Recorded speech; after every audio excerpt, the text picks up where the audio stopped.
Você conhece o Warren Buffett, né? Warren Buffett dispensa apresentações, não interessa se você é holder ou investidor em valor, não interessa se você começou a investir na bolsa anteontem ou há 15 ou 20 anos, o fato é que quase todo mundo, praticamente todo mundo, e todo mundo que está nesse vídeo aqui conhece o oráculo de Omaha. O grande Warren Edward Buffett, inegavelmente o maior investidor de todos os tempos. E o Warren Buffett é assunto do novo vídeo aqui do Clube do Valor. Nesse vídeo vou falar um pouco sobre a sabedoria desse cara de mais de 90 anos, que além de um grande investidor, é um grande pensador e um grande frasista. Em suma, vou trazer 7 ensinamentos que Buffett passou aí ao longo da sua trajetória. E além disso, para cada ensinamento, eu vou trazer exemplos práticos que confirmam, né, o principal ponto por trás de cada um deles. E eu tenho certeza, uma certeza absoluta, que pelo menos um desses ensinamentos vai fazer que você tome melhores decisões daqui para frente e te torne um investidor melhor. Então, assistir esse vídeo aqui até o final, vou te dizer, tá valendo muito, beleza? Fica comigo aqui então, presta muita atenção e se em algum momento você curtir esse vídeo, você curtir algum ensinamento, deixa o like aqui, te inscreve no canal, clica no sininho para receber mais e mais vídeos do Clube do Valor. Então, bora lá!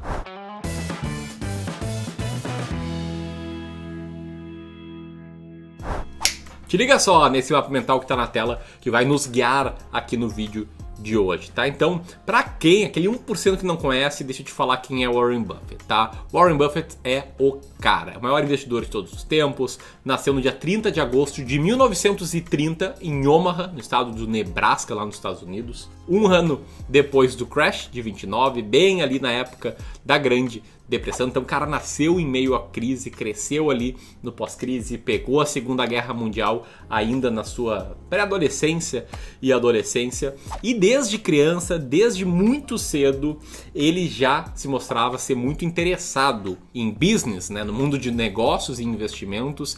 E com 6 anos ele já ganhava ali seus primeiros centavos de dólares vendendo chiclete. Teve vários empregos ali na época da adolescência. Entregava jornal, depois ele comprou uma máquina de fliperama e colocava nas barbearias para fazer um dinheirinho quando as pessoas, né, usavam no fliperama. Enfim, vendia pipoca de porta em porta. Cara, ele fez de tudo e foi acumulando dinheiro, acumulando seu patrimônio desde jovem. Quando ele cresceu, ele já investia em ações, começou a investir em ações com 10 anos e era fãzaço de um cara chamado Benjamin Graham. E ele já tinha lido várias vezes o livro do Benjamin Graham, o Security Analysis, e também o Investidor Inteligente, que é mais famoso aqui no Brasil. E aí ele foi lá na Universidade de Columbia para fazer um mestrado para ser aluno do Benjamin Graham, que é o pai do investimento em valor. E posteriormente o Buffett trabalhou na empresa do Graham e foi amigo do Graham até o final aí da vida do Graham, né? E ao longo da sua vida, Buffett, sim, teve uma trajetória muito bacana. Eu já dei o spoiler aqui, comprou sua primeira ação aos 10 anos de idade.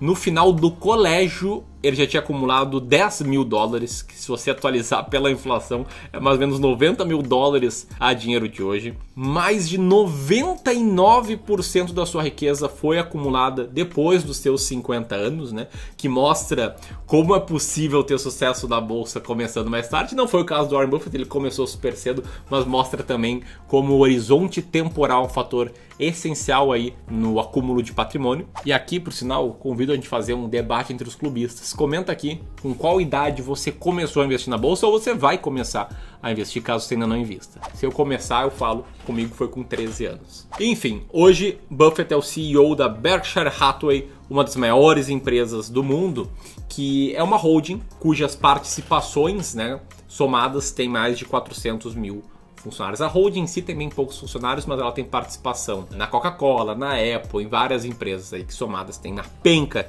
de funcionários. Mas o principal é que Buffett pode nos ensinar muito sobre investimentos. Ele me ensinou muito e um dos sonhos profissionais da minha vida eu tive o prazer de cumprir em 2019, quando estive lá na conferência anual da Berkshire Hathaway. Essa fotinha aí, ó, sou eu lá. Foi, nossa, bizarro do cacete, baita experiência que eu nunca vou me esquecer. Beleza? Então vamos lá, direto ao ponto, 7 ensinamentos do Warren Buffett, tá? Vou pegar cada um dos ensinamentos, buscar a fonte, que eles têm como fonte frases do Warren Buffett e trazer exemplos disso na prática, tá? Porque a teoria é linda, mas a prática é o que importa. Então, vamos lá para o ensinamento número 1. Primeiro ensinamento é: Tenha uma estratégia simples e que você consegue entender e explicar facilmente. De onde eu tirei que isso aqui é um ensinamento do Warren Buffett? Eu tirei de duas frases, tá? A primeira é o seguinte: não é preciso fazer coisas extraordinárias para ter resultados extraordinários. E outra frase que Buffett falou foi: olha, parece haver uma característica humana perversa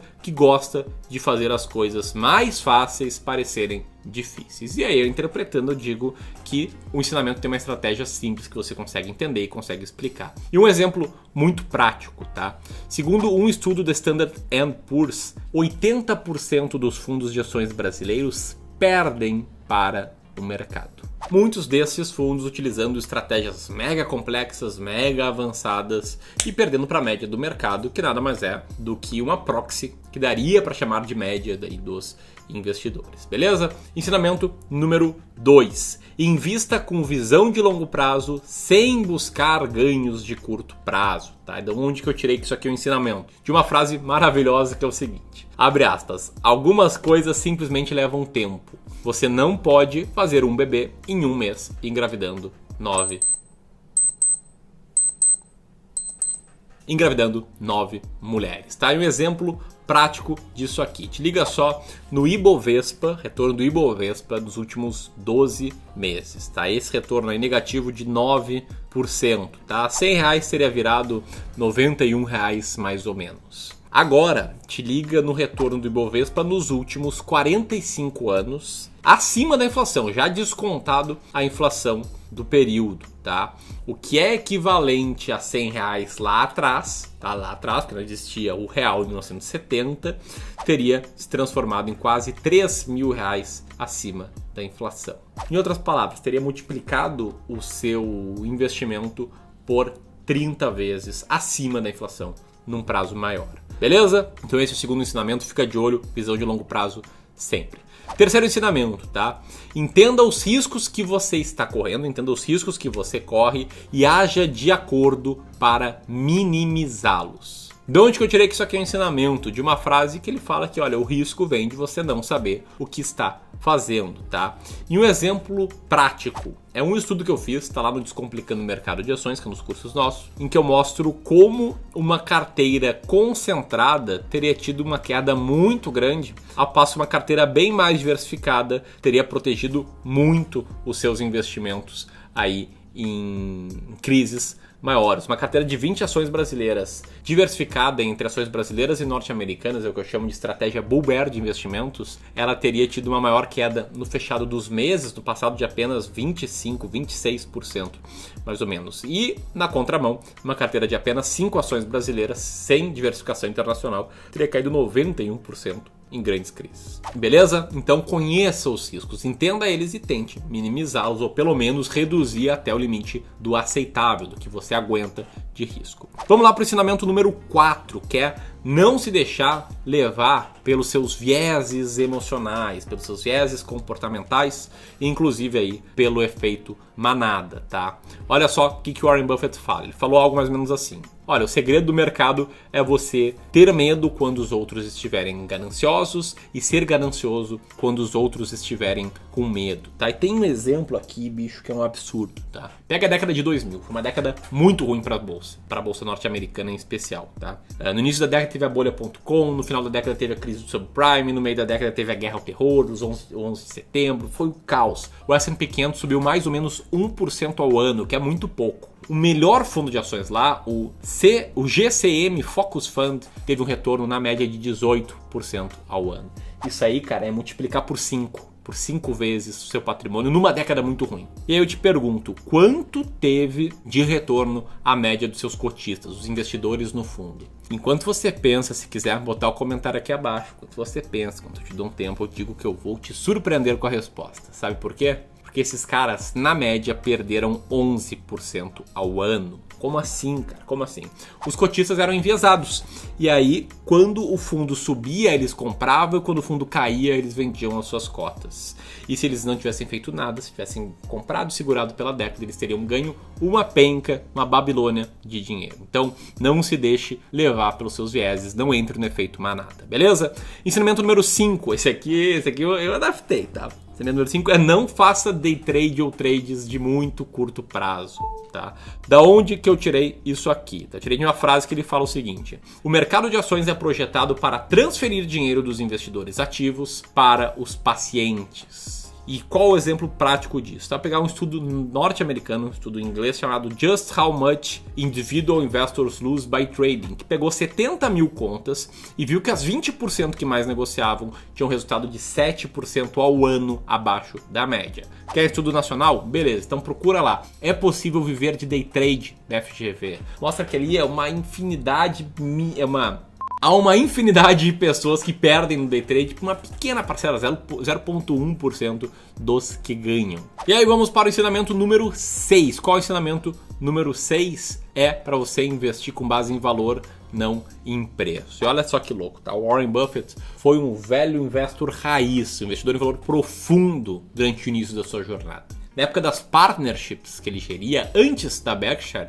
ele teve um retorno de 31% ao ano. Só que ele ficou grande demais para investir apenas nas empresas mais descontadas e continuou sendo investidor em valor, só que agora olhando o valor no crescimento das empresas. Então ele no início da jornada, ele focava, valor raiz, valor profundo. Agora ele ainda foca em valor, mas a grande fonte, né, dele, como ele explica esse ensinamento aqui, é a frase que diz: preço é o que você paga e valor é o que você leva. E um exemplo prático eu peguei de um livro chamado The Acquirer's Multiple, que pega as empresas mais caras, as que têm o maior preço por valor patrimonial, e mostra como elas cresceram seus lucros nos anos anteriores aos anos do estudo, mas que no dia do estudo para frente, as empresas que estavam mais baratas tiveram um resultado melhor e melhor do que a média do mercado. Houve o que é chamado de regressão à média, que é uma força muito forte que opera em tudo que é empresa, seja para fazer as margens voltarem de volta para a média, seja para fazer o retorno delas voltarem de volta para a média, seja para o preço, né? E aí o preço não é a cotação da ação, né? É a relação do preço da empresa pelo resultado operacional que ela gera voltar para a média. Em outras palavras, tá? Investimento em valor funciona e funciona demais. E o sétimo e último ensinamento do Buffett é: não fique enrolando para começar logo. Como assim? De onde que eu tirei que ele fala para as pessoas não enrolarem para começar? Eu tiro de uma frase que é o seguinte: a questão é se você vai fazer isso hoje ou amanhã. Se você continuar falando que vai começar amanhã, não vai fazer nunca. Você tem que começar hoje. E você que está aqui me ouvindo tem que começar hoje, tá? Não fica enrolando para começar a investir em ações. E se você tem dinheiro por longo prazo, se você já fez sua reserva de emergência, se você passou por uma série de critérios, você pode já investir em ações. Que critérios são esses? Critérios que estão neste checklist, ó, na tela agora, checklist para investimento em ações, que é um PDF gratuito que você pode baixar e tem ali os passos que eu, Ramiro, julgo serem essenciais para você dar antes de começar a investir em ações. Então começa hoje, dê esses passos hoje e comece e monte a sua primeira carteira de ações. E o exemplo prático é para você apertar aqui e baixar o nosso checklist, beleza? Como começar a aplicar tudo isso? Primeiro, então vai lá, baixa o checklist, depois leva a sério, anota os ensinamentos que fazem sentido para ti, tá? Pelo menos um tem que fazer sentido para ti, né? Espero que tenha feito. E compartilha esse vídeo para levar essa mensagem para mais e mais investidores. Tamo junto? Então é isso. Um grande abraço e até mais. Tchau, tchau.